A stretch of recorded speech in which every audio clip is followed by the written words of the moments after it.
Welcome back to the Derek Smith Spiel. Today, my guest is one that has been mentioned in past podcasts. You might not recognize him by his name because I came up with a new nickname for him. Ooh, okay. So this is Ethan Lafave, but if you heard my episode with Alex Dubner, I came up with the nickname LaFavorita. I gotta be honest, Derek, that's a new one. You haven't heard that? I haven't heard that one yet. I've heard a lot of ones. I've heard LaFleur, LaFave, meaning like LaFave, like LaFavorite kind of thing. Yeah. LaFlame. I've heard a few, but that's a really creative one. I really like that one for sure. Yeah, that one I was thinking I've been keeping up with my Duolingo. Oh. It's Spanish for the favorite. Oh, okay. Ooh, a lot of pressure on me now. Hope I don't crumble. No, you'll be good. You're seasoned in this. You're a performer. You're on ICTV a lot. What'd you do, 6 shows this semester? Yeah, did around 6 when Bombers Live was in full swing. Had a lot of fun with that. Met a lot of very, very amazing people. It was just great, getting to know everybody and talking to people. I think looking back at the semester as a whole, I think I started off very, very serious and kind of monotoned about the entire experience and just thinking, I need everything to be for my career, etc. When in reality, this is all for fun. Like we're doing this because we enjoy it. We're doing it because we have fun with it. And shout out to Colin Martin. I don't know if you're ever going to have him on the show, but he was a big supporter for me for realizing that. And yeah, he's a great guy to be around. But just realizing, that ICTV is fun and doing all these things is fun has been a huge part of this semester for me as a whole. And it's been really, really helpful for me to realize that. So you didn't realize that until about halfway through the semester? No, so again, you get into ICTV and you get into kind of how it works. And I feel like, being in a position where you're relied upon a lot more, whether you're hosting, producing, etc., I feel like you kind of lose conscious of, okay, I get this is for a job, I get this is for a job application, but I can still have fun doing this kind of thing. So this semester, I think I really realized that a lot more towards the second half, right before spring break, I'd probably say. And that's just been a real help for me to realize, that I can have fun doing this and all this should be fun. Because if I'm not having fun now, why would I not have fun later, kind of thing. Yeah. Now, was it Colin who got you to sign up for 6 shows, or is that all you? That was all me. But Colin, he came on as a guest, a special guest for Big Red. Okay. For a big board segment. And again, Colin, I'll be honest, does not know a lot about hockey, but every other sport, again, baseball, football, you name it, he knows the ins and outs. He can name you the starting lineup, I'd probably say, from like the 1960 Yankees or something like that, like the back of his hand. Like he has that knowledge down. Yeah. So hockey definitely isn't one of those sports for him, but he came on, he did an amazing job, and he just was flying through the segment, man, and he just let his personality and his energy take over and show. And he was just doing it because he was having fun. And I'm like, that's what I want to be like. I just want to have fun and just let it kind of flow. So yeah, Colin was that. No, I had the opportunity to sign up for a bunch of shows and to get positions, and I kind of just took it. And I was like, I don't think I pushed myself enough last semester. So I'm like, I want to push myself a lot more this semester. And I think I did that, but I think I realized there's a point there, right? Like you can't go so far, you're going to burn yourself out a little bit. So that's definitely a factor there for sure. But yeah. So sophomore year, what are you going to do to be a little more balanced? Have you thought about that? Yeah. That's a good question. Probably take up less shows in all honesty. But I want to do more radio work. I want to do more play-by-play stuff. I think that's a really fun group of people that I haven't really gotten to hang out with a ton yet. So I think that'd be fun. Again, Alex Dubner, you mentioned him. He's on radio. I think that'd be really, really fun to call some games with him. I did a pre-half post with him a week ago. He killed it hosting that. That was really, really fun. For lacrosse, right? For lacrosse, yeah. It was a fun time. He killed it. He hosted it. He brought us out well. He brought us in really, really strong. His lacrosse knowledge is getting up there. I want to see him play now, Like I want to see him in the cage. I want to see him in the cage, man. I want to see him being goalie or something. I think that'd be a fun time. I played lacrosse for one gym unit. Oh, there we go. And it was difficult. It's insane. Even just the normal passes, it's so hard. Scooping the ball off the ground, you've got to you got to really lunge. Yeah, people don't realize how much I feel like work and effort really goes into it, right? But yeah, no, lacrosse is a really hard sport for sure. I think it's really fun based off the movements you can do with the stick. Again, just watching the guys that we have here that are very, very talented. Their team's very, very strong. I think they're 8-5 now on the year. They're coming in on a 2 to 3 game win streak. They're starting to feel it. They're starting to figure it out. They know how to do a lot of cool things with the stick. They can do that little up and over the head kind of thing. Yeah. That if you see that, obviously you can't see the movements I'm doing now, but I just brushed my hand over Derek's head. But you can also see like the little one-handed cradles are another thing that's really cool that you can do. So I feel like the stuff you can do in lacrosse gets really, really creative. And again, like talking about them play, they don't scoop the ball hardly ever because all their passes are, right in the back of that little basket that they have in their stick, and they're able to move that extremely, extremely well. My favorite is the behind the back goals. The ones you see on those. The Sports Center top 10. On Sports Center Yep, top 10. yep. Always. Those are my favorite ones to see. Those are beauties. Or just like the passes. They do the little passes behind the back to set up into a little goal. Those are some good ones. That's a good shout there. I had good shout. a teacher at my high school, and he was a big lacrosse guy. We didn't have it at my high school. It was too small. But he was. I asked him about the behind the back goals, because that's like all I knew. Right. I've seen it on the top 10. And he said that at the higher levels, that's more of a routine play because it's all about angles. He said it looks really cool, but it would almost be like taking a jab step in basketball just to get another angle around the defender. To figure that out. And that's the cool part of lacrosse, right? Unlike basketball, is you have that baseline and that's it. You can't go behind it. Whereas lacrosse, you have the crease, the X behind it. You can move just around it. And that's how Ithaca's doing so well right now, is they're using that guy behind the net incredibly, incredibly well. Which then if you're using that guy, like you said, with angles, it just connects so beautifully. And you get all these amazing passes right in the back that you can just rip off, or you're behind the backs or something like that. So seeing that work and seeing the 360 movement, I'd say, around the goal is really, really helpful in lacrosse. And it's really entertaining to watch too, I think. When a team plays that style, it's really fun. Do you think, you obviously know a lot about hockey, and you explained breakouts to me one day, which is something I feel like if you don't play, it might not be something you pick up on. Do you think having that knowledge helps you understand lacrosse and other sports like that? Yeah, so again, I did play lacrosse for 5 years in middle school, so I know a decent amount about that. Had a lot of fun playing it. But I feel like that knowledge, because again, the sports are very similar. You're playing basically in 3 different zones. You have your offensive zone, your neutral zone, and then your defensive zone. And I think having all 3 of those zones allows you to kind of simultaneously play a similar style like lacrosse. Again, lacrosse, you have more players. You have around 10 players on the field at any given time, including the goaltender, whereas in hockey, you only have 5. So I think the amount of players differs, again, from sport to sport. But I think, like you said, the breakout style is very, very similar. So I think understanding that, and I only understand that because my hockey and lacrosse team could not do that well. We struggled immensely doing that one really, really seemingly simple task just to get the puck up ice so we can go put ourselves in a better position to score.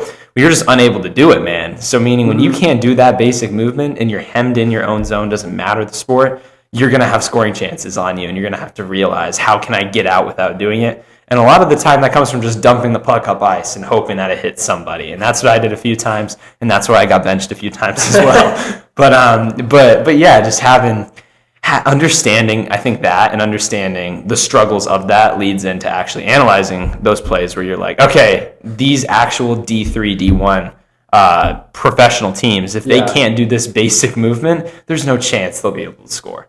That is one thing I think is kind of, I don't want to say unfortunate, but I guess kind of frustrating, like, to watch. So you're a hockey fan. If you turn on a hockey game and you're watching a team do a breakout, you can like appreciate the fluidity of it and seeing what the team's doing. But like, if you're watching a hockey game with me, I won't be able to see that. Analyze it. It can be. That's one thing I find. A little frustrating when you're watching sports with people and you're like seeing this subtle beauty play out before your eyes. Yeah, it's completely different than anybody else. No one else sees it. Yeah, and that's how I felt for a while, because my dad, big hockey fan, he's been a goaltender for now 30 years, started playing in college, still plays. He wants to play till he's 70. Again, Derek, he tore his ACL, he messed up his shoulder all of last year. My mom's telling him, you got to retire. He's like, no, I'm playing until I'm 70. I don't think that's going to happen, but seeing how, again, he plays and how much he loves the sport of hockey, how much he talks about it with me, I think that allowed me to understand the game at such a high level. Because again, when I was growing up, I was like you. I'm like, Dad, what are you talking about? I just see the puck in the back of the net, and I think that's a goal, and that's about it. Yeah. Whereas he's like, no, there's a lot of other parts to it. So I think that's why it's really important, especially in our major, because again, you're also sports media, that you talk to the people who know more about a sport than you do. So you can understand their perspective, so you can understand the little things that they understand about a sport, like you said, with breakouts. Yeah. That's something that allows you to understand the rest of the game. Talking to a few other people that understand stuff a little bit better. I've talked to a few baseball players on the baseball team. They tell me how pitches are different and how that can completely change an at-bat. Whereas, like, I'm brand new to the sport of baseball. I didn't know the, like, kind of mental mindset and the mental battle that batters are in when they're in that batting box. And they're like, okay, what am I expecting? Because, again, that's all batters do, right? Is they expect that next pitch so they can get that four-seam fastball right up and in there. So then they can get a home run or can get a runner into scoring position. So I think talking to those people that know more about the sport than you do or playing it like athletes allows you to understand the sport at some better knowledge. And I think that's really, really important. And that's why I think I talk to all my sports media friends and I'm like, I find the people who are more in tune. I'll say this right now. I think Alex Dubner knows more about me than I know hockey. So I'm like, I'll go to Alex a few times and I'll be like, what do you think of this game? Analyze this for me. And he'll analyze it beautifully. So I think using your resources and using your peers to help you and learn and figure all this out is just what makes this environment here so much fun and allows you to understand so many unique and different sports. That's amazing. I love that mindset. What's difficult about that for most people is the first step of that is accepting that you might not know as much as someone else. And in the sports world in general, whether you're an analyst or a player, it's very hard to admit when maybe you are wrong or you aren't as knowledgeable about something. But in anything, if you can put your ego to the side and just learn, it's huge. But the baseball thing, that's something I'll even catch myself. I'll see someone take a fastball right down the middle. You're like, why didn't you swing? Yeah. It's like it's the first pitch of the at-bat. We got to slow down a little bit. Yeah, or even if they saw two curveballs in a row, if the pitcher tunneled it right, that there's so much that goes into it that... and that's why if you don't see it, you're like, why didn't they swing it? Why didn't that happen? Exactly. And that's where I think... That's why I just love sports, because there's so many different, unique little subtleties and details like that within every single game, no matter how niche or how big it is, that makes it really, really interesting. Again, a game I knew literally nothing about, and I feel like I only have a decent understanding now, is field hockey. I came in this year, I was looking at fall sports to cover, and I was with the Ithacan at the time, and I decided, okay, I'm going to be the beat reporter for field hockey, because, I know ice hockey, how different can they be? Well, Derek, I was wrong. They're incredibly different. They're two completely different sports. I don't even know why hockey's in the name. Sure, the sticks are a part of it, but their sticks look like candy canes, whereas hockey sticks look like swords. They're completely two different things. But just watching field hockey was another thing that I realized. I'm like, I know nothing about it. I want to know enough about it so that I can write about it, so that all these players' families can read these articles and actually feel like I know a decent amount about the sport, that I'm not an expert, because again, I'm not claiming to be.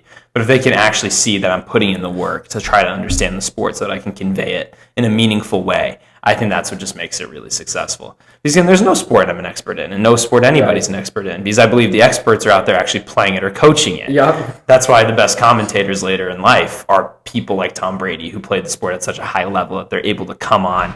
And even though it took him a few years to figure it out, because again, there were some moments when he was color commentating there that you're like, ooh, I don't think some other guy would say that. But, he figured it out, and he got there, and he was able to give you insight of, okay, on third down and this many yards, this is what I'd be thinking as a quarterback to start up a play. So I think having that insight is really, really unique, which is why I always go to players to ask them what their sights are on things and stuff like that.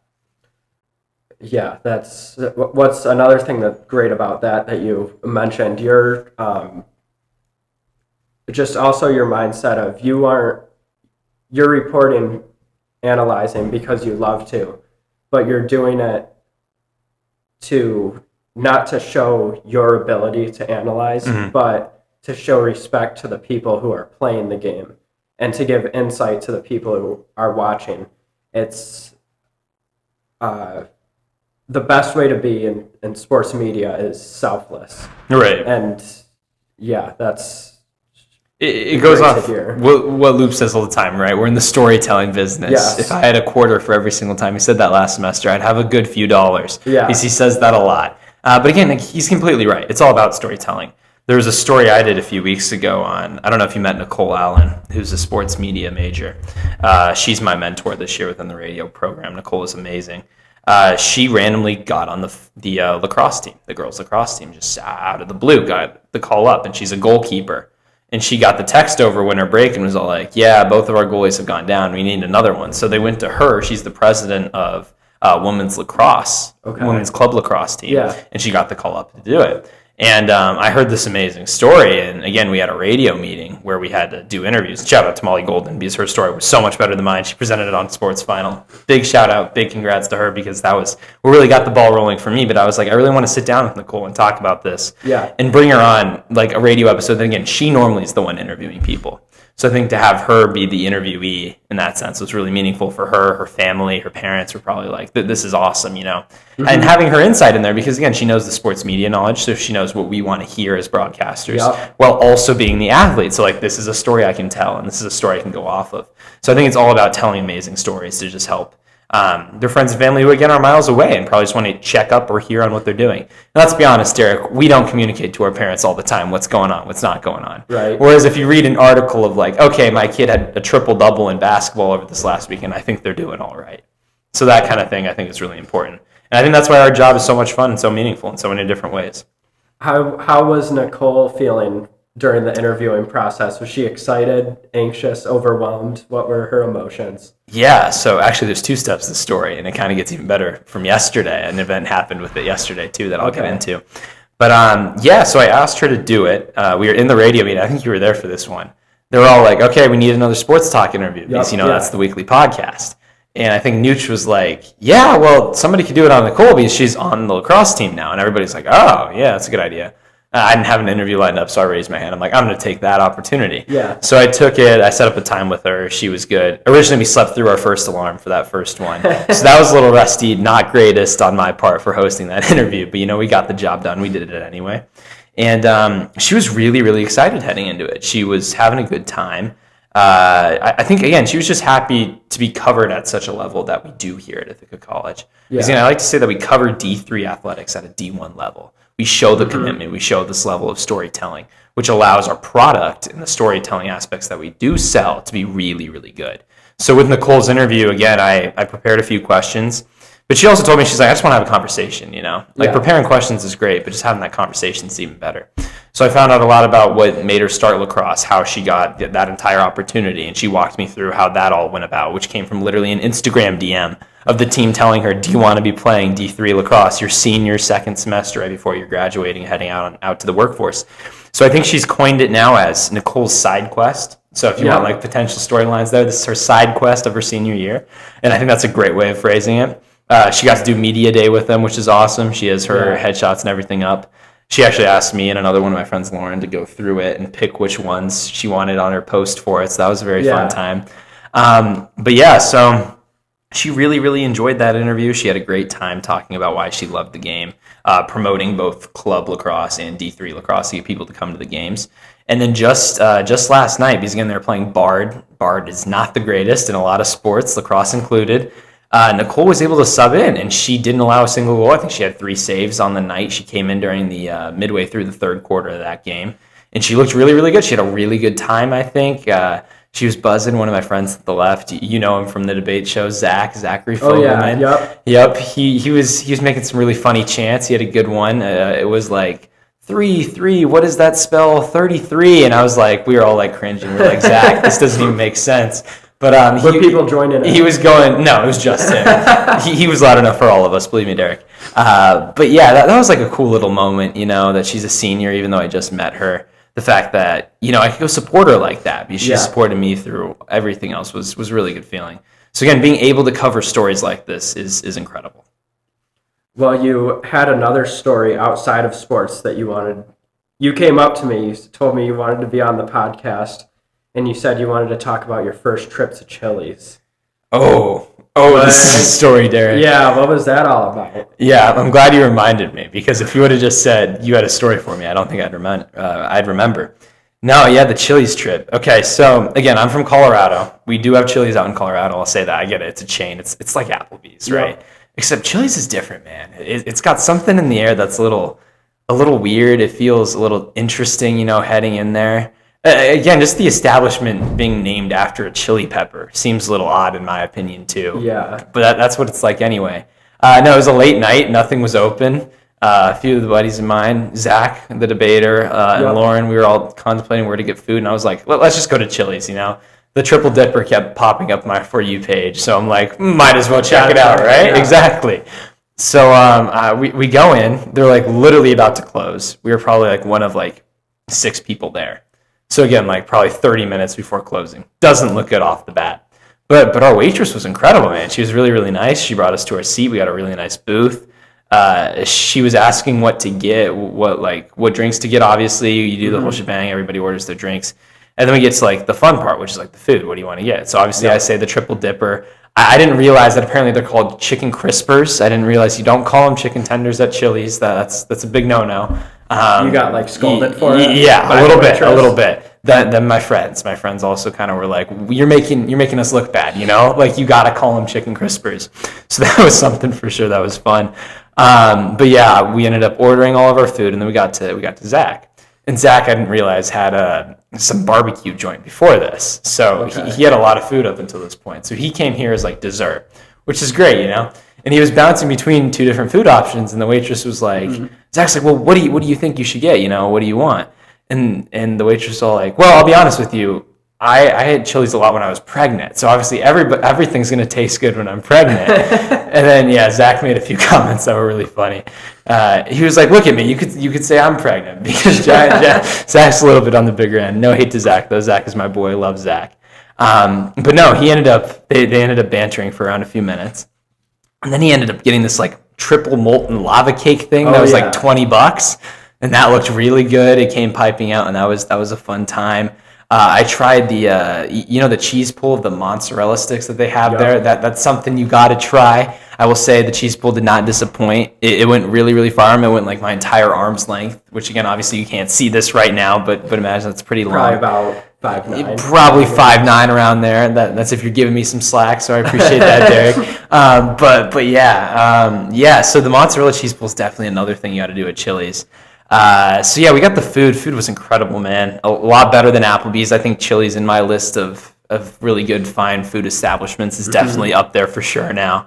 But Chili's is just a really unique experience. All the staff there was super friendly. They treated you like you were at you're back home. Sunday dinner with your entire family. Yeah. Everybody's really being really camaraderie. Like the camaraderie level is there. The food's excellent. So I don't know. I didn't expect that coming from a Chili's restaurant. But it was a good time nonetheless. And that's my Chili's story. I hope it lived up to expectations, That's Derek. a great story. I had a bad feeling at first because whenever you bring up a restaurant and a story, my head just always goes to the word, no matter who it is. Those Reddit pages can be insane. The- I don't know if you've gotten like midnight scrolling, doom scrolling I on those love Reddit pages. scrolling through these. Yep. It is so much fun. It's a good time for sure. No, but you brought up Applebee's, and I get a ton of crap because I don't like Applebee's. I like the appetizers and the desserts. Well, that's why you're going to Applebee's, right? Yeah. If you're going for the shrimp Alfredo, you're at the wrong place, right? Like that's a very interesting take that your friends have. Well, I didn't know that then, because if it's just a place for appetizers, then it's great. Like the boneless wings. Yeah, the boneless wings are incredible. You can't go wrong on boneless wings. Yeah. And they have an appetizer thing. It's not called the Triple Dipper. It's well, they have a version of it now, Yeah. right? Yeah. No, that's interesting. Which one of your friends was like giving you crap for, or lived up the expectations that Applebee's was some like really fine establishment where you get really, really good entrees? Because again, in my experience, it's always been like you're there for the appetizers, and that's about it. Well, honestly, it was a couple ex-girlfriends. Oh no. There were some other friends from back home. No one here has given me flack for it. Okay. People are much more neutral about Applebee's here. But No, that's really interesting that they're giving you flack for that. I mean, I wouldn't take that if I were you, Like the appetizers are what you go to Applebee's for. If you're telling me you're going to Applebee's to order a steak, You're at the wrong restaurant, man. You can go to the Texas Roadhouse down the way, or the Longhorn. What I get flack with here is Arby's. I like Arby's. This is actually really funny because we had a debate about this on SciTex just like a few days ago. Inside, what side were you on? It was Arby's over Taco Bell, and I said, give me Arby's any day of the week. Yeah. Because again, Taco Bell, you go there at like 2 a.m. if you're drunk, Yes. You need the munchies at that time. That is what Taco Bell's for. You don't go there sober looking for a good time. Let's be honest. Can I go out on a limb? Yes. Were you arguing against a group of girls? There were a few. Yep, there were 4 or 5 girls. Yep. Why do girls love Taco Bell? I don't get it, man. I don't get it. Every girl loves that I know. I'm sure there's some exceptions Right. out there. Loves Taco Bell. Right, and again, I'm from Colorado. You're gonna probably hear me say this like a dozen times in the podcast. Got to promote the Colorado pride, but yeah, I'm really obviously we're pretty close to Mexico, a lot closer than you guys are here. So again, the Mexican food there it's amazing. It's superb. Again, my mom makes tortillas from scratch. She makes salsa from scratch. She makes chili from scratch. So I've had good, authentic Mexican food. Mm-hmm. So you got a Taco Bell that throws all that out the way. Like you're going there for like a bean and cheese burrito with the beans being refried all day. Like, you're not getting good Mexican food from that spot. That's why I just don't like it. I go there for my Baja Blast. I go there for the little donut. The little donut bites are pretty gas. I'll give them that. Are those like the churro type things? Well, they have the churro sticks, and they have like the churro donut hole kind of things. Okay. I don't know if you've had those. I haven't. I've had the big ones, but not the donut hole type ones. Yeah, go there, get the donut holes, get the Baja Blast. Tell them Ethan sent you, and you'll be fine. You'll be living large. Does it have to be 2 a.m. and do I have to be intoxicated? Yes, okay. You have to be. Oh, you in high school? You were in theater, right? Yes, I was. I don't know where you found that out. I remember what? I don't know where you found that out. Just research on Instagram. No, I'm kidding. One night we were, you were in there with a group of girls, which side comment. It is not uncommon to see Ethan Lafave with a group of girls. I don't think he's a player, but he's a respectable man. I'm not trying to get that out there. I'm not trying to throw it the wrong way. All I'm saying is he's generally he's like one of the girls sometimes. And that's a great take, Derek, and I wouldn't say you're wrong. That's a normal thing. So you were in the lounge with a group of girls, and you were going to start The Greatest Showman. Oh, and when The Greatest Showman was on, of course, the topic came up of what is everyone's favorite song. And from there, it just came out that you were in theater in high school. And I remember saying, "Oh, that's cool." And you were like, "No, it isn't." Why do you say that? Well, you gotta go. Let's be honest. If you're on a first date, Derek, and you're, say, like the quarterback for the varsity football team in high school, you're gonna start with that off the rip, right? Whereas if you're the lead for a tap musical, are you really gonna say that? I don't really think so. So that was kind of my angle on that. And I had a lot of friends that give me a lot of crap for doing theater. So that's just my thing. Again, theater people are really fun. They're really interesting. You ever have theater people at a party? You ever want to do some karaoke? Definitely ask them what their favorite karaoke song is. I've heard a lot of really, really interesting karaoke songs. Like not like your normal like fireworks or Party in the USA or theater songs. I'm not saying that. I'm seeing like really off the wall, very niche songs that came out like 20, 30 years ago that you've never heard before, that you're hearing some random guy sing for the first time who has no vocal cords whatsoever. Because again, not everybody in theater can sing. I'll be completely honest about that. Were you one of those people? Yes, I was indeed one of those people. I don't even know how I got the lead in a musical where I was allowed to sing. I don't know how they let me stand up on stage for 2 minutes and let me do that. But, it happened. It's fun. But yeah, definitely if you ever have a theater person with you and they're drunk, you're figuring out karaoke songs, stick with them, trust them, let them show on a song, and you're going to be like, that's a really interesting song that I've never heard of before, and this is going to be a good time. What musical were you in? So I was in a few. I was in Anastasia my freshman year in high school. We did the 25th annual Putnam Spelling Bee. I did more sound stuff. I did behind the stage stuff for that because I was playing hockey at the same time. That's a really, really fun one. If you're ever bored and want to watch a really good musical, 25th annual Putnam County Spelling Bee is amazing. It's so good. There's a kid who literally sings about his boner in a song. So definitely recommend. It's a really, really fun show. Again, the plot is like they're in elementary school and they're all, it's their first time on stage, but like all the songs are their like mental space, like what they're thinking when they go up and say the words. And there's a lot of really, really fun and interesting characters in there. So I definitely recommend that you give that a listen for sure if you want to watch that. The one that I started in was White Christmas. I don't know if you've seen that. I was Phil Davis, so I had a tap. I had, I think, 2 or 3 solos in there. That was a really fun show. I had a really, really good time with that. Had to do some ballroom dancing too. It's the fact I can say, I know how to dance a little bit. I wasn't good, but I can dance a little bit. That was part of it too, because one of the girls was saying how they didn't know how this is just to give you an idea how smooth Ethan is. One of the girls was saying how they didn't know how to dance, and Ethan didn't shy away. He was like, "Oh, I know how to dance." And then, he was just giving dance lessons to girls in the back of the room. That sounds a little bad when you put it that way, Derek. But no, ballroom dancing, classical ballroom dancing. Yeah, no, I don't even think I did that well in that one either. But yeah, I think dancing's really, really fun, and I think I'm going to go out on a whim here, talk a little bit about politics. I think as a society, we've lost that art of ballroom dancing, and we need to get that back, Derek. We need to get that back. Should we start a ballroom dance at Ithaca?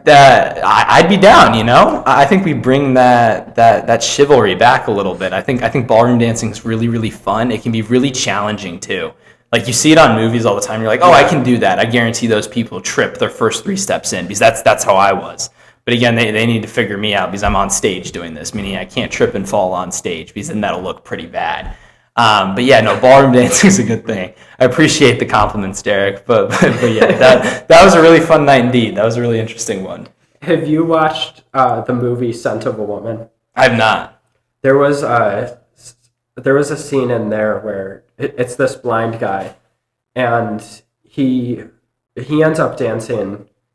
I don't even know what kind of dance it was. I don't think it was a ballroom dance, but I remember. Like, I've never been to an opera. I've been to a couple of plays, but I've never really seen dance in art. Interesting. But I remember watching that and thinking, like, that was beautiful. Like, yeah. It's like that dirty dancing side of it, a lot of classical, I think. Yeah. I think some of those 80 movies do a really good job. If you see, like, those 80 prom movies a little bit. Yeah. They show a little bit of that old school. Not, again, super classical ballroom dancing is not what I'm talking about. Do I know how to do that? A little bit. Not good on that one. But that, like, 80s style of, like, we're going to go out to the club, we're going to do some basic partner dancing is, I think, as a country, what we've shied away from. And we need to get back to those days of doing partner dancing some more. Don't care who your partner is, just we need to go back to partner dancing. Just find one. Just find someone one. out there. Yeah. Exactly. Hit him with the lasso and pull him in. That works, man. That works. I've used that a few times. I'm going to be honest with you. Same with the fishing rod, too, if you've done that. The fishing rod. There's options there, Derek. You can get the party started quickly there. Have you ever done a sprinkler to, like, a point? Oh, I've not been that bold. I've not been drunk enough to do that. But I bet you have, and I bet you killed it. Again, Derek can also be pretty rizzy, guys. I'll say that. Well, thank you. Notice how he doesn't have examples like I do. Though. Well, there's a few times in the dining halls I'll see you yapping it up with some girls. But yeah, no, I bet you have game as well, Derek. You probably have way more than me. I'll say that. Well, it's not a competition. We're just a couple smooth guys from ICTV. Exactly. You are producing Hold That Thought, right? I am. Yep. And how first semester producing? Mm-hmm. How would you say that's going? I mean, I'm going to tell a lot of people this. It is not that much work that you think it is to be a producer. If that ever comes up as an opportunity, as a chance, I'm going to tell everybody 9 times out of 10 to take it. I got lucky because I kind of knew I didn't want to keep debating on Hold That Thought. I think I'll eventually come back to that. Okay. But I realized, I want to learn some more of the behind-the-scene rules as well. My goal is to get good at almost everything that I can within the studio, within the control room. So that if I'm ever thrusted in a position where it's like, oh, okay, we need a teleprompter, I teleprompt and say the one day talent's not there, I need to fill in his talent. I fill in his talent and then I keep that job as talent. So I think that's kind of my mindset with it. And I think just being a producer allows you to experience all these things. Because again, there are 3 senior producers on Hold That Thought, meaning I'm taking over the ship whether I like it or not next semester. So I need to figure all this stuff out and I need to figure it out quick. I think I'm a little behind where I'd like to be. But you figure it out on the fly. And I think the stress that comes from, line producing, I don't know if you know where that is, but that's the person who's counting everything down. That's your timer person. I'll be honest, everybody's going to tell you here I'm bad at math. That is partially true. I'm very, very bad at math. I don't know why I got that job. But yeah, that's really, really fun, learning how to line produce. But yeah, just producing as a whole is a lot of fun. You get to really uncover the behind the scenes, and I think it makes you have even more appreciation for how a show gets done. And then it allows you as talent to be like, okay, what is the show maybe struggling with that I know I can help with, even though I'm talented, because I already have the abilities. So like some days if the teleprompter person isn't there, I know how to run the teleprompter, so I can go put in my script in teleprompter without needing the person whose job it is to do that, to just do it so I can make the show run smoothly. Or if it's the same in studio with, even just hitting the record button or communicating via the headsets. I don't know if you've heard headset chatter before, but headset chatter on ICTV is really, really fun. You don't know what you've heard until you heard it. But that's a good time. You'll hear a lot of tea over the headsets. You'll hear people who don't realize that they're on the headsets when they talk, and then that creates a really interesting situation. That one I've heard before. I was cameraman first semester. Oh, what show? On the clock. Oh, that's okay. Yeah. Rest in peace on the clock. That's not there anymore. But yeah, I missed that show. Of course, they cut the sports gambling show. First to go, yeah. No, revitalize it, Derek. Bring it back. No, you bigger than ever. You did win me a bet though. I did win you a bet. You had me bet on the Sharks. I can't remember who they were playing, but I think it was the Blue Jackets, and I think it was last week. Blue Jackets last week. I actually got the alert while I was recording a podcast with Patrick. I was like, okay. Oh my god, yeah, you called too. I was like, the Sharks won. Ethan's 1 for 1. Yeah. Yes, sports betting is fun, man. I mean, I don't do it myself because I think I get addicted to it way too quickly and I'd lose all my money. But I help people out in every way I can. I won a friend in high school who's doing some sports betting. I won him around $500 or $600 on a bunch of different parlays. But parlays. Yeah, I'm pretty good. I'm pretty good with the hockey sports betting. So if you ever have a question with that, let me know. You want me to predict you a maybe early Stanley Cup winner? I don't know if I can do that, but I can try for sure. But yeah, I think sports betting is really, really fun. It's such a shame that they cut the only sports betting show, right? I think you should bring it back though, Derek. You should definitely bring it back. Well, I've got a bit of a reputation around sports gambling. A lot of my close friends feel that I am addicted, which I'm not. No, because people who are addicted never admit that they're addicted, right? So yeah, of course you're not addicted. No, I could stop at any time. I can stop at any time, exactly. But I'm profitable, so I'm not going to. That makes sense, That makes complete sense. Yeah, if you're going to keep winning, why back down when the winning's good, right? Yeah. No, but back to hold that thought. This week, right.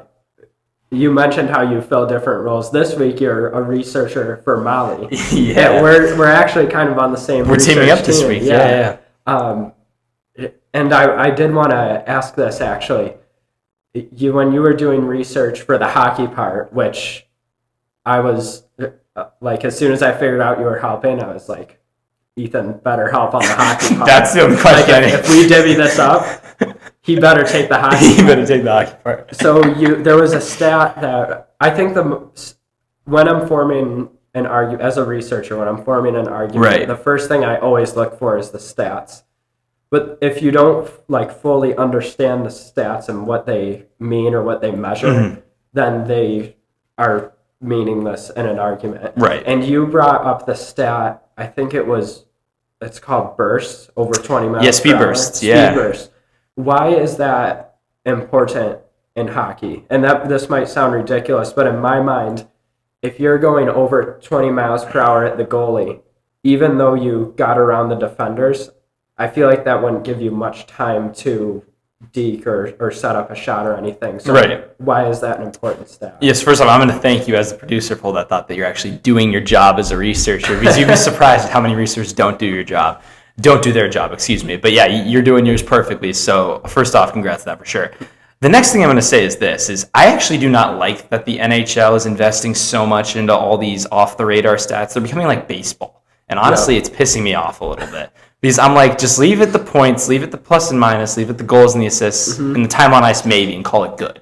But no, the NHL is pushing this entire new wave of stat keeping called edge stats, if you want to look that up. Okay. You can see the edge stats, which are the behind-the-scenes metrics and stats that NHL clubs use when creating their playbooks on other teams and how to play against them. But then tying all this back to your original question of speed burst, what is that? Why does that matter? Is the NHL is probably the best it's ever been right now. I'm a hard critic in the fact that I think everything the NHL is doing right now is amazing. Again, other than the baseball-like stats. I don't like that. Because I don't even like that baseball's a really stat-heavy game, but that makes sense in some aspect. Again, you look back at Moneyball. But again, we're getting off of a tangent here. This happens a lot when you're talking to me. But no, back to speed burst. So yes, it's really, really important in my opinion because it tells you the speed in which the game's being played and how fast teams are. You have, again, players who are now going over 20 miles an hour in the NHL. That is insane. A few, probably 20 years ago, you'd be crazy to see him go over 15. So seeing the way in which the game has developed until then is insane. And we're seeing some of the fastest players ever play the game. I'm talking Connor McDavid, Nathan McKinnon, Cale Makar, Matthew Schaefer, Quinn Hughes, a few others. I can keep rattling off names. Some of these guys can go upwards of probably 30 to 35 miles an hour at their peak, which is insane, again. But that they can get to that speed, which is crazy to see, which then I'm like, what's hockey going to look like in the next 20 years? Because if this is something we're keeping track of, it's insane. But no, I didn't even really realize that speed bursts were a big thing until I was doing this research, honestly. Because one of these points, and again, the pod will come out after, so I'm hoping at this point Ben and Molly both say, or else we did not do our job as researchers, is that their question is, what is the best top line in all of hockey? And they chose the right answer in the Colorado Avalanche, except one of the opponents is the Tampa Bay Lightning. And there is an argument to be had with that. I do think we have the stronger argument. I think we can win that debate. But how we're going to win it is by talking about speed. Because the Tampa Bay Lightning are old and slow, whereas the Avalanche are a little bit younger, and they got one of the fastest players on the planet, Nathan McKinnon. Again, I've had the pleasure of watching him because I'm from Colorado. Again, third or fourth mention. Again, make this a drinking game on this show. How many times do I mention Colorado? You're going to be drunk at least halfway through it. But anyway, I've had the pleasure of watching Nathan McKinnon in person. And seeing the way this guy skates is just insane to me, Derek. He can come up the ice at 30 miles an hour.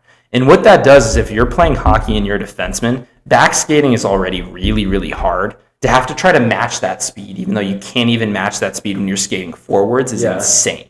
So off the bat that's happening, it allows him to lose defenders a lot easier. Okay. And the other thing is speed bursts can kind of compensate for slower shot speeds. Meaning if you're coming in really, really fast, it's going to be really hard for a goaltender to set his body to the shooter.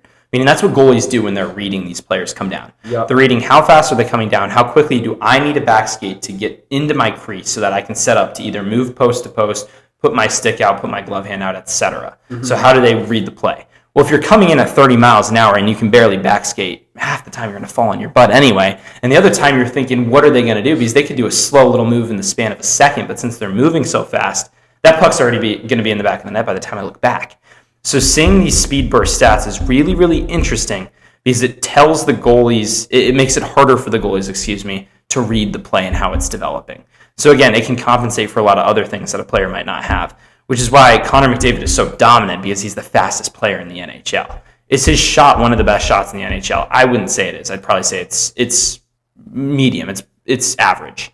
Whereas he's so fast, that doesn't matter. His passing ability doesn't matter because he's so fast. Meaning he's so fast that other players can't keep up with the pace of the game, which creates problems and which allows them to be some of the best scorers in the NHL. But yeah, it's a tangent on speed bursts. But yeah, it's a really interesting stat. It's really cool to see. I cannot go nearly that fast because, again, I do play club hockey here. I'm around the 5 to 10 mile an hour range. If I get that going, I'm good. What position do you play? I play center. So I'm taking face-offs. I'm getting in there, getting hits. I'm getting slashed by the goaltenders. It's a lot of fun. I'm a little weird now. I like to get hit. I like to hit. I'm okay with it. Well, I wrestled in high school. Oh, you did? Okay. And that, the practices are... I bet those are even worse. Those are, well, I mean, it's controlled. And the goal isn't to hurt someone, which I'm sure it isn't in hockey either. Right. When you're slashing, the face-offs get pretty violent. Face-offs can be really fun, yeah. Exactly. They'd be really fun. Exactly. But no, I do get that. And or even in the weight room, I feel like if nothing burns at the end, I feel like I didn't. You did something wrong, Yeah. right? If I don't have a giant bruise on the back of my back, then Yeah. I was not playing nearly hard If my enough. back doesn't Right. hurt after deadlifts, like You're doing something wrong, Yeah. right? Yeah. No, I'm the exact same way. I get that feeling incredibly as well. But that's the problem with hockey, and I bet you encounter this with wrestling, is like you build relationships with your teammates, and you're like, I don't know where the line is if I'm trying to do a body checking drill where I'm figuring out how much contact is too much while also realizing I don't want to hurt you.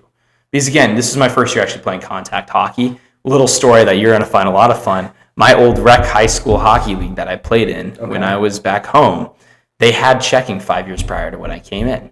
Well, when you plaster a guy through the boards and he forgets his name, that's going to probably ruin the checking element in the body contact. So because of this kid, I don't remember his name exactly, which could be from all the hits I got playing. But yeah, he went through the glass and was in a coma for like, I think, a few weeks and forgot everything about himself. So USA Hockey, which is the hockey organization in Colorado Hockey, looked at that and they're like, no more checking in rec hockey because of that. So thanks a lot to that kid for getting the concussion. Like, well, what are you doing? But yeah, it can get really, really physical and really crazy. And I think that's where I'm figuring out, because like that's my job. I'm a third, fourth line player on this hockey team, meaning my job is not to score. They're not putting me out to score. It's to muck it up in front of the net and cause a riot. That's my job. So, you're figuring out how much contact is too much, how much until I get thrown into the boards, how much until I get thrown into my own bench. That has happened a few times. That's been a really new experience, is like looking up ice, I have to actually count where every other player is. Because I thought I got everybody, and then some guy came at me from the side and dumped me into my buddy with his water bottle on the bench. So you have to be on the lookout for these kind of things, and you have to keep your head up for sure. But yeah, checking can be crazy, man. It's a lot of fun. Just physical contact sports I love so much. I feel like you get so much out of it too, which is probably why we're crazy people. But you decide that at home.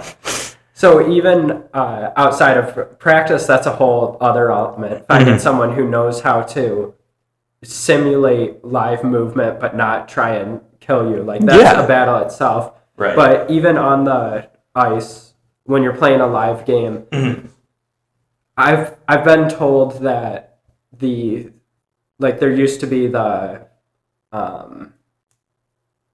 the Flyers. I can't remember their nickname, but they were known the Broad for, Street Bullies. The Broad Street Bullies. Yeah. They were known for, you said that a few times. They were known for just like beating the crap out of people. And I've been told that style of play doesn't work in hockey anymore. I would disagree. I don't know who told you that. Yeah, I completely disagree with that, because I think it's actually coming back. I think it was gone. It was definitely not there for a solid 5 years, I'd say, from 2015 to around. It was probably 5 or 6 years now that I think about it. It's just now coming around. But yeah, it wasn't there for a while. And that's why it allowed skilled guys like McKinnon and McDavid to go up ice, not having to worry about actually getting completely destroyed. But nowadays, I'd say they do. Because if you look at the last Stanley Cup final and you want to see the Florida Panthers and how they won the last 2 years in a row, it's because of that physicality, man. This team was built to completely bully other players, to bully teams, which is why they won their cups. Again, you look at all their defensemen. There wasn't a guy shorter than 6'5", Derek. You're telling me your entire defense is 6'5" and above? How are you going to get through there if you're like 5'11", 6'2"? You're not, because they're so big that they're just going to be able to push you around. So I think that element of physicality is starting to come back, and I think that's why you're seeing every single team, I bet you this is free agency as well, is going to go after what we call an enforcer in hockey. Somebody who can protect those young guys. Again, the Sharks have Ryan Reeves. I'm a huge Sharks fan, so of course I'm going to plug them in. Wouldn't be an episode without me, Derek, without plugging them in. But yeah, you look at some other teams. They have Matthew Olivier for Columbus. He's one of the best heavyweights in his division. I think he hasn't lost a fight in 2 years. So you look at some of these guys, that physicality element is an entire other side of hockey. Like, I really wish somebody actually would make a documentary on it. Because that's like with the hierarchy and the social ladder of hockey with itself. Obviously, you have the game, but your enforcers are there to make sure that your big guys don't get blown up. Because once they do, it's their job to go out and fight. Yeah. Meaning, in those Broad Street Bully ages, Derek, I kid you not, looking at the lineup, the coach would go to the enforcer and be like, "You're fighting this guy tonight." Like, it's like, this is heavy bout. Again, you love boxing, I know that, meaning this is why you probably love hockey. That was what was decided for you before the game. My question is, how do you live with that the entire pregame up to that? How are you knowing I have to go up against a guy who's like 2 feet taller than me, who's a freaking giant out there, So I think that physicality element back then, it's not nearly going to go back to what it was, because again, you had entire lines. your third and fourth line were dedicated to just being fighting lines, because that's back when you would have entire line brawls. Look them up afterwards. You'd have everybody on the ice, including the goalies, going at it. And again, in the NHL, we've been treated to 3 goalie fights this year. That's the most in the last 15 years. It's incredible for the sport. I love it. But I think that those entire lines with those Broad Street bully days are going away. And I think you can compare that Broad Street bullies teams to those Detroit Pistons teams of those early 90s and late 80s that were knocking out Jackson and his crew. These guys would just full on toss you on the ground if you got anywhere close to them. And I think those two teams were built in a very similar way. And I think it's just with the changing of rules to make the game more watchable and to make it more skillful, you kind of had to let that go. I do think that's coming back in hockey. We've seen a spike in fights over the last few years. I talked about the goalie fights. I think it's going to go back to a pace where it's like your skill players can be skill players, but if you're not a skill player, you got to keep your head up because you might get completely lit up and completely thrown through the glass like my friend from earlier that I mentioned. Just hopefully you don't forget your name. Now, do you think that the physical element in defense is going to come back to counteract the increase in the speed the game is played? Do you think that? I think absolutely. You think that physical defense will be able to slow down the game again? Well, we saw it again. If you want to look at the Stanley Cup final, the best hockey, the two best teams in the league, without a doubt, was Edmonton in Florida, easily. If you look at this last Stanley Cup run, Connor McDavid, I think, only had 1 point in those 6 games. Compare that to the year prior, where he beat Wayne Gretzky's record for most points in a playoff run, which was I think around 50. Mind you, he's only playing around 20-some games in that playoff run. That is insane. That number is crazy. Going from that year where McDavid had a point in almost every single game to then that next year where he only had 1 point, in those 6 games, that's a big difference, man. Yeah. And you're seeing that. And I think that's with Florida figuring him out. That's with their defense getting even bigger because they added a guy in Seth Jones who was 6'4" to that back line. Meaning that I think what you said was perfect. These big guys are going to completely counteract what these skillful guys can do because they're bigger, because their sticks are longer. They can limit the lanes in which these players go through to get to the middle of the ice, which is why I think, sure, you have your 5'11" players that are coming into the NHL. Yeah. I think size is going to start to be a norm, though. If you are not 6'1", 6'2", and above, I think within the next 20 years, you could be outperformed by these bigger guys. That's insane. It's so interesting, too, the evolution of any. You could do it with any sport. Look at how football's changed, baseball with the tunneling pitches. Yeah, the ABS completely adds another side to it. But yeah, it's so interesting to me, especially in hockey, because I never even considered that there was such a mental side to the physicality. That's one of my favorite parts about fighting, the UFC, boxing, is the mental aspect, right, which no one can see. Like, people like to think they can see fear in someone's eyes. Yeah. Rarely can you do that. Because you're trained your mind not to. Yeah. And that's what the entire element comes from. And Derek, I'll even add to that a lot of those Broad Street bully guys in those days, their trainers were UFC fighters. Like that is who they trained with in order to get to the level where they'd be fighting. And it's just insane to think about that crossover was it. Again, they're sure they'd have their lift and their bulk days, and sure they'd have their skating coaches. But those specific guys, their trainers were UFC fighters. They were paying them to come in on the side. The teams were to teach them how to throw a good right or a good left hook and then bring that guy down. Now, when you're watching hockey with a group of people, is there something that's maybe commonly said that is a tell that maybe they don't fully understand the game? Oh yeah. Is there what are some of those? There's a few signs off the rip, if I'm being honest. If people call periods quarters, that's something that strikes a nerve with me. Another thing is the rules. The rules can be a big indicator. And I'll be honest, I went to Buffalo. I saw a hockey game in Buffalo. That fan group was the most educated hockey fans I've ever seen in my life. The Sabres fans? The Sabres fans knew the game backwards and forwards. I was talking to fans who knew the entire AHL team, which is the minor league, like the back of their hand. Yeah. In hockey, that is insane. Again, baseball, you have people who know most of the minors. Right. Excuse me. And again, you have guys that there's 3 or 4 different minor clubs for baseball. So that's insane in and of its own. Hockey, you have 2. So the fact you know one of those teams as well as you know your own team is insane to me. But yeah, those Sabres fans knew it really, really well. But yeah, some of the telltale signs for me that showed it is like they knew icing. A really simple rule, which is if you don't get to the puck or you clear it before the red line and you're attacking in and the puck goes down past the goal line, that's icing. And some people don't know that, and they're like, why do we stop skating all of a sudden? And that's like something to me. I'm like, you don't really know how that works. But another thing could be offsides as well, which I think is, honestly, it's really complicated, so I can't give people a lot of flack for it, and especially the way the NHL now has cameras on the blue lines to tell when exactly people have crossed. I mean, you can challenge that now. So you'll see in an NHL game, if it's on break for 5+ minutes during a period, they're probably challenging for offsides by a person's foot being a fraction over the line, which is where I'm like, as a fan, I'm like, I don't want to watch this. Why are we doing this? You know? But that's something. Offsides can be another thing. Some fans complain a lot about people not shooting the puck as much on a power play, which I've complained as well. Again, in hockey, you have a 2-minute power play, right? You have 2 minutes to hopefully score with the extra attacker, or with -1 attacker for the defending team coming in. So for me, a lot of the fans within the first few 10, 20 seconds will be like, shoot the puck, shoot the puck. I do agree with that mindset, but again, you're looking for a look. There's a set play you're doing. It's like soccer from a corner kick. It's like field hockey from a corner. It's like lacrosse when you have those box chances. It's the same kind of thing where they're looking for a set play, where I'm like, just give it patience, give it around a minute, man. And then if they haven't shoot the puck, feel free to go ham and start yelling at them for it. Because believe me, there are teams who pass the puck way too much and don't take enough shots. But I think that's another sign that some people know and some people don't know. But again, the quarters and periods rule is something off the rip with me. If somebody's like, how many quarters are left in the game? I'm like, I don't want to watch hockey with you. You can go to the other room and watch your football. That's, but... So do you think that quarters in football can be called periods? Because No. I'm on the same boat with you. Yeah. But I've heard even professionals calling the game like end of the first period.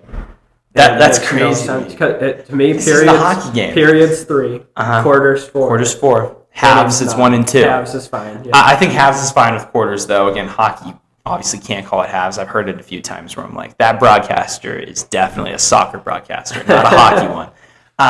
But yeah, that is something. I think that's with all sports, though. Even like how they call games. Like if you do tennis or soccer and they don't call it a match, I think that's another thing that some people might point and laugh at you, especially if you're in Europe watching a Premier League game. That's another thing that's really interesting. But yeah, quarters and halves, very, very important. Make sure you get them right. Tennis is one of those games that... Oh my gosh, the sets rules, yeah. There's a ton of rules, but it's so much fun to watch. You like watching tennis? I do. I don't watch it much. The one year I watched it, it was... like, all I can remember was 2, 19-year-old females in the finals at the U.S. Open or something. Leylah Fernandez, she ended up getting second.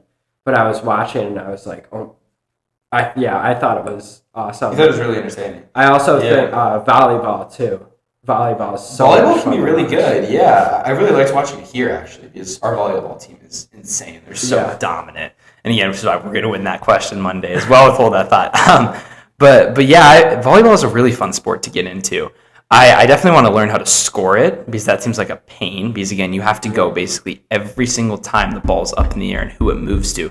You have to keep track of those numbers, meaning you have to be paying attention with the game. Yeah. Whereas other sports like soccer, you only really got to keep track of shots on goal, where it goes out, etc. I think volleyball is a really interesting sport to figure that out. And I think I'm going to try to hopefully learn how the scoreboarding works with that sport specifically. Yeah. But it's a really tough one to do. And I think people who do figure out how to score volleyball, high praises to you, because I think you can go on and score almost any other sport after that. So yeah, I think volleyball is a really fun sport to watch, and I've really enjoyed learning to watch it here for sure. Circling back a little bit, we were talking about, you mentioned how in hockey there's cameras on the side to pick up offsides. So where do you stand in a lot of sports? Now we see an electronic measurement in all the major sports, hockey, baseball, football, like ABS measuring the sticks. Basketball as well. They started in there. How do you're not a fan of people trying to take the human error element out of the game? It really depends. It depends on a lot of these sports. I think without a doubt, if you ask NHL fans if the offsides rule is starting to get it. And again, it's not completely electronic. It's just we have cameras there so we can go back and rewatch it. But the fact, it's like ABS, a lot similar, where if it's like 3/4 of an inch from the blue line, that's offsides. And we're spending half of the length of a period to figure that out. I'm like, what are we doing, dude? Like, that doesn't make any sense. So I feel like to that extent, it can be really, really bad. I really have enjoyed ABS, really surprisingly. I really, really like how that worked. I think almost all the calls I've watched have been completely correct when they do it. Mm-hmm. I think the players are starting to figure it out, and I think it's becoming a really, really fun element to be like, okay, you only have 2 ABS challenges in a game. Yeah. If you use one wrong, you're screwed. Meaning, obviously, I don't think you're going to use one in the first 2 innings. Mm-hmm. So you're going to have to wait a little bit until you get there. But I think it's really good because it's keeping the umpires accountable as well. Yeah. Meaning there were umpires that you knew that would kind of call games for just one team. Where it's like, we can tell that that's definitely a ball, but you call that a strike for the other team. What are you doing? So I think ABS gives these umpires like, oh, shoot, it looks... I mean, if you're an umpire and you get challenged for ABS, you're probably going to be like, crap, there goes my job if you got that wrong, right? Like, it's going to keep them accountable, meaning you got to know where the strike zone is. You got to know where that is for batters. But I think at the same time, I think the strike zone that they're using for batters is the same throughout. Meaning batters like Aaron Judge shouldn't have the same strike zone as a small Cedon Rafaela. You shouldn't have the same strike zone there. Because Aaron Judge is a behemoth. He's same with Ellie De La Cruz. These guys are so tall, meaning of course their strike zones are going to be bigger. Whereas I don't think ABS has evolved where it's developed for every single individual player. I think that's the next evolution of that, is it should get to where it should be an ABS strike zone for every single player based on their length from their knees to their shoulders, how the strike zone should be. But then obviously I think as an umpire, I don't know if you're completely calling it that way either. So I think it's going to be really, really interesting to see. I'm really curious when they start using AI in sports and how that starts to really emerge. I don't know if I love that idea quite yet. I think it could be really, really interesting though, and I think that could help with the ABS challenge rules specifically. That is interesting. Now, in the past 3 podcasts I've done, AI has come up too. It's definitely... a hot topic. No debates. No thankfully. Debates. That's good. That's good. No, I do not want this to turn into a debate podcast. A debate AI show. Well, we got there a little bit with the ballroom dancing. I think we were close in a debate. I'm joking. No. No. Don't start with me, Ethan. Well, you did mention the Sharks. Of course, we have to mention Macklin Celebrini as well. Oh, please do, Derek. But before you get into the rant about how Macklin Celebrini is going to be the best of all time, well, tell me how you're in Colorado, but you're a Sharks fan, and no shade because I'm a Detroit fan, so none of my teams are good either. But to my knowledge, the Sharks have never been all that great. Whoa, I'm going to stop you right there. The Sharks were one of the best teams. They made the playoffs consistently from like the 2000s to 2015. So they were a really, really good team. They never won the big one, though. That's where the problems start to creep in. They had honestly, I think their best shot was 2016, but they played against an insane Pittsburgh Penguins team that had Sidney Crosby two-peating. Yeah. I think one of their other best years was 2019. I think if they would have beat the Blues in that Game 6 and forced that Game 7, I think they would have won and gone against Boston and probably beat Boston. Shout out all my Bruins fans. But there's a lot of them. There's a lot of them here. It's crazy. But yeah, back to your original question. From Colorado, obviously, 5th or 6th time, do a shot. But my favorite player growing up, I loved the Avs for a while, obviously. My favorite player was this guy named TJ Gagliardi. Don't look him up now because he's all the way in Europe doing I don't know what with the Russian teams. But yeah, TJ Gagliardi. And he was an enforcer. He was one of those guys we used to talk about. His job was to fight. That was what he was made for. His number's 21. That's why I wear 21 now. He got traded to the Sharks when I was around 9. And again, you have a 9-year-old looking at a team that comes out of a shark head, has one of the coolest logos in all of sports. I'll die on that hill. And their colors are teal, orange, black, and white. Sign me up, man. I think that was just a recipe for success. I've never seen them in orange. They don't have an orange jersey, but the orange is there. They've kind of shied away from it, though. There used to be a stripe in their jerseys. Maybe that's an idea you should pitch, though, Derek. An all-orange Sharks jersey. I think that'd be very interesting. Like a color rush orange. A color rush orange. That could be an idea. Derek, you're thinking on your feet here, man. This is really impressive. But yeah, no, the Sharks became my favorite team from that. They're pretty good. So that's kind of how I became a Sharks fan. And then obviously they pick up Macklin Celebrini over the last few years. But again, guys, it has not been smooth sailing as a Sharks fan. This team was the worst in the league and the worst in NHL history a few seasons ago.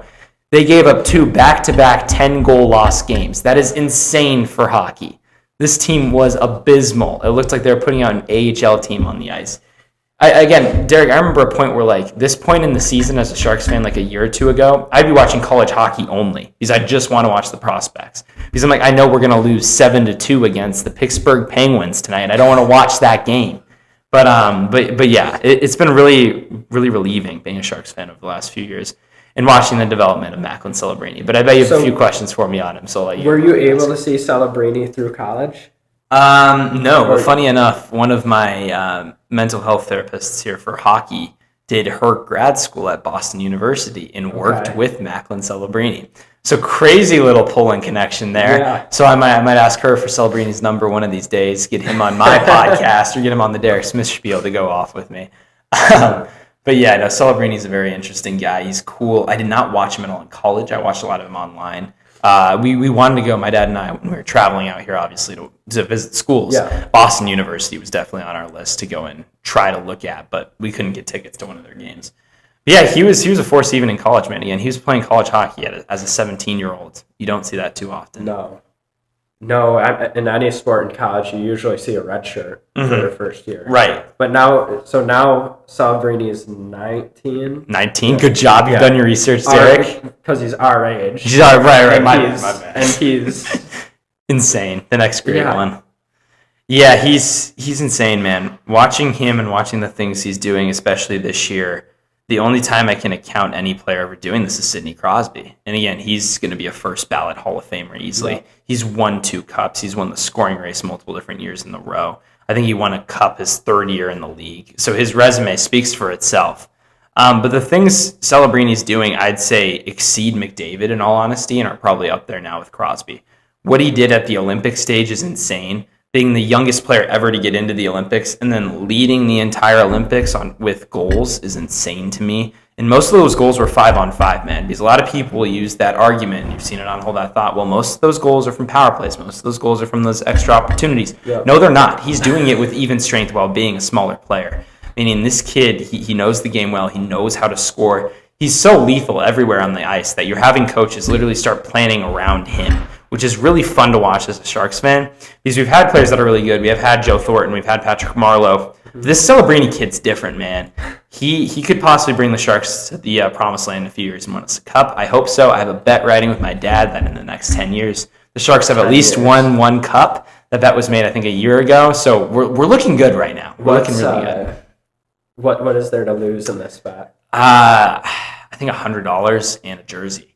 So pretty pricey bet. Jersey and pride. Yeah. Dude, the pride's the big one, right? I can't lose to my dad on this bet. Forget the money, forget the jersey. It's the pride for sure.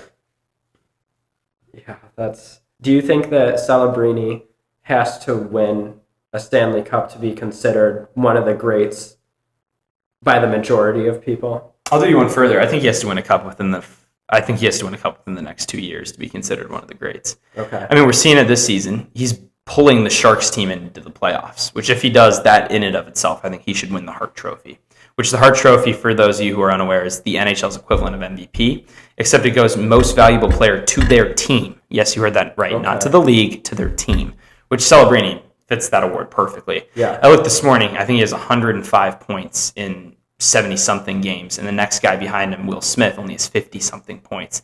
That's a 50-point gap difference, man. That is insane when thinking about it.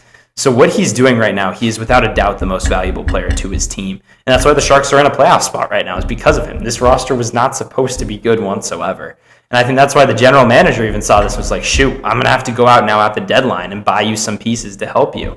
So tying that back to your original point, though, Derek, I think he has to win a cup within the next few years. I think he's on pace to do that. I think, bold prediction, the Sharks win the cup in the next 3 years.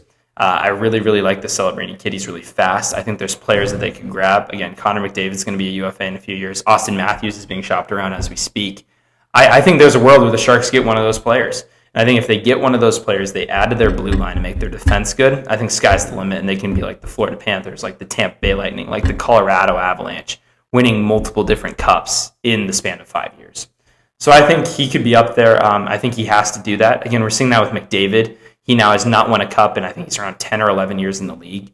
Don't get me wrong, I think the Stanley Cup is one of the hardest trophies in all of sports to win. But the great players, the GOATs of the sports, figure out a way to do that no matter what. And Wayne Gretzky did, Sidney Crosby did. So McDavid should figure that out too and figure out how to do that. And I'll do a jab at Aaron Judge here too. He still hasn't figured that out, man. And I'm a Sox fan, so I'm going to say that all day. I do not think Aaron Judge is one of the greats if he's not won a World Series yet. Again, he's one of the best right-handed hitters of all time. But dude, figure out a way to finally freaking win it. I mean, we saw it in the WBC a few weeks ago. He went, 0 for 4 in that game, 0 for 3? He struggled. He did not look good. That's not my captain. That's not my GOAT on the mound or at the batting box. But yeah. How'd you feel as a Red Sox fan seeing Rafael Devers go last year? This is a story. This is a good question here, Derek. So my grandfather, because the trade happened on Father's Day, right? My grandfather sends me an email and is all like, "This is the best Father's Day ever. I do not like Rafael Devers whatsoever. Gone. Ship him out quicker. Get him on the first flight out to San Francisco or wherever he was supposed to go to." So that was very interesting. But yeah, I didn't like Devers. I had this debate with a lot of Sox fans. I think if you keep him as a DH, he's beautiful. He can hit really, really well. He's a really good slugger. Has shades of Big Papi. Yeah. But his defense is atrocious, dude. Like you look at what he does around the bases and what he does with the team. Like the team chemistry isn't there. It feels like he's a locker room cancer, and he's not good at. I think third base is what they wanted him to play anyway. He didn't like playing there at all. So I think he's a bit of a diva. He's a bit like that. I don't think he's a top 10 player in the game. Hot take. I don't think he is. I don't think he's a top 15 per chance. But yeah, I didn't like Devers. I was okay with the trade. And that landed us Caleb Durbin, man, and I really like how Durbin's been playing out of the gate. I think there's something there for sure. His numbers have not been there, I'll give you that, but I think this kid could be pretty good. I'm not a Red Sox fan, so I don't have the connection, but I remember I was staying pretty up to date with it, and just reading, it seems like it got to a point where the Red Sox management couldn't do anything to keep him happy, and it was just productive to let him go. Well, yeah, I mean, he enters training camp. I think third base, because I think at the time they had Alex Bregman playing second, Story at short. And we're going to have Devers at third. And you look at that lineup on paper, that's a pretty gross lineup there for your infield. Yeah. And again, it comes to a point with Devers, like you were on the 2018 team that won the entire thing. You went to the playoffs in 2021 with the Sox when they went, I think, all the way to the ALC East. But it's like, what are you doing at this point? Are you doing it for yourself so you can win some more individual accolades? Yeah. Are you doing it so you can win this team a pennant and eventually a World Series? That's my question. And I think just Devers isn't that team player, man. And I think a lot of players in baseball are like that, where it's like it's just me up against the world, when it's like in reality this is still a team sport. Yeah. Sure, you may not like to play third base, but that's where they want you to play is third base. You got to slot in there. So I think that was interesting. I do think Red Sox management could have handled the situation a little bit better. But at the end of the day, I think they didn't like him. He didn't like them. They got him out, so I'm okay with that. Well, great analysis, Ethan. That was a great podcast. That's all I have for you. Is there anything else you would like to add? No, there's been a lot of really fantastic guests on this episode. I don't know if I've came nearly as close as them. There's been some really, really fun stories I've heard, but Derek, I'll keep being an avid listener of the show. Keep it up with the spiel for sure. That's awesome, Ethan. Thank you. What you mentioned, you have a podcast. Plug that. Yeah, I'm on 2 different podcasts. I'm on Off the Iron, which you can catch on VIC and WICB radio here at Ithaca. We talk everything hockey. You heard briefly my analysis. You can see me going way more depth on the Sharks on that show. It's with Alex Dubner, who you've heard on this show before. He is also on that one. And the other one I'm on is called The Weekly Pitch, which is another WICB VIC radio pod, which we cover basically all sports, including some Ithaca sports, and just a recap of what happened in the past week in the 4 major sports, and then here on the South Hill and the East Hill. So tune into those. Obviously, Ethan is very knowledgeable in hockey. He was toning it down. He was putting it in simple terms so I could understand. That was not an insult to any listener out there. That was purely for me. Tune into Ethan, both of his podcasts. Now, for my shameless plugs, if you're listening on YouTube, you can listen to this podcast on Spotify. Just search the Derek Smith Spiel. I'll be there. If you're listening on Spotify and want to listen on YouTube, you can find my channel at Derek Smith Stock 13. If you do not want to listen to the full episodes, I've been getting a good hour out of all my guests. Ethan, again, this is a very exciting Really long one. Sorry for taking your time. No, that's fine. I love it. If you don't want to listen to the full hour, go to my Instagram account at DerekSmithStock13. I post shorts of these podcasts. I also do that on TikTok at SmithStock13. And then if you're tired of all the indoor stuff, listen to Dylan Smith Outdoors on YouTube. You can search Dylan Smith Outdoors 8459 for some great outdoors content, from hunting to prepping food and everything in between. Like the Backyard Boys, man. That's a great channel. I got to tune into that now for sure. Dylan Smith Outdoors. Dylan Smith Outdoors, man. One more subscriber. Let's go. Let's right go. Here. Ethan, thanks again, man. Derek, so much. Such a pleasure being on the Spiel show.